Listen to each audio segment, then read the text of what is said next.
Ayan na, nakakaloko na mga lods. Ang malalim na kuweba sa ilalim ng bato. Lalapitan ko na agad, baka may pang-ulam na nagtatago. Ay grabe, mamahalin pa nga ang nandito mga lods. Napakalaking lapu-lapu at sobrang bait pa. O diba, nakatambay lang siya dito. Panigurado na naman ang first class na sabaw mga lods. Agalito sok. Isang indikasyon nito na panalo na naman tayo sa spot na nalubugan ngayong gabi mga lods. Thank you Lord. Eto pa, ang sunod kong lubog mga lods. Nakakatuwa dahil mayroon na namang kuweba sa gilid ng bato. O diba, nakikita nyo naman, hindi isa pero dalawa ang nakatira dito.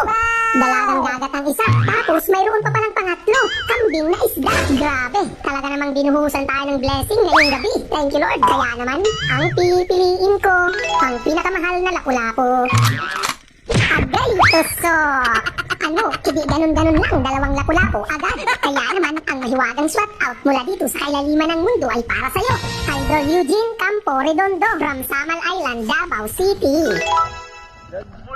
Eto pa, ang maganda mga lods, dahil hindi na kailangan ng malalim na kuweba. Kasi naman, ang malaking kulambutan nandito lang pala.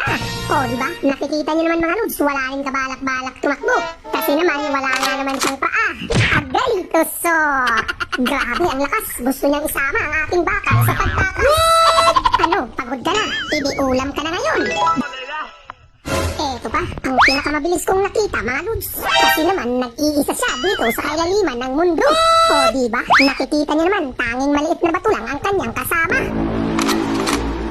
Agay, tusok! Grabe, Longnos Emperor ito mga lods. Talaga namang walang kasing sarap ang sabaw nito sa tinola. Eto pa, ang mga nagagandahang corals mga lods.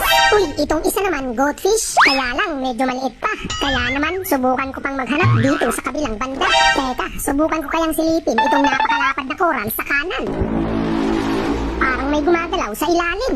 Nako, nandito ka lang pala nagtatago, malaking banggisan. Tignan mo nga naman talaga. Pag magandang corals, panigurado may lamang isda. Agay, tusok! Ang champion lang naman sa inihaw mga lods. Kaya naman, ang mahiwagang swat out mula dito sa kailaliman ng mundo ay para sa'yo. Idol Arwin Mahinay from Madilim, Cebu. Eto pa, ang mga damuhan dito sa kailaliman ng mundo mga lods. Parang mga spaghetti noodles na wala pang sauce. Aba teka, parang may pasimpleng nagtatago. Ano, bakit ang bilis mo naman sumuko? Bahala ka, hindi pa naman ako tumatanggi sa pang-ulam na masarap sa bawan. Agay, tusok! Ano, bakit ang lakas mong magpumigas? Eh huli na ang lahat, ulam ka na ngayon. Eto pa, ang mga corals na madalas tambayan ng masasarap na isda, mga lods. At sana nga may nakatambay ngayon dito. Ay grabe, ano yun, magic? So ganun-ganun lang, may masarap na lipinagad sa ating harapan.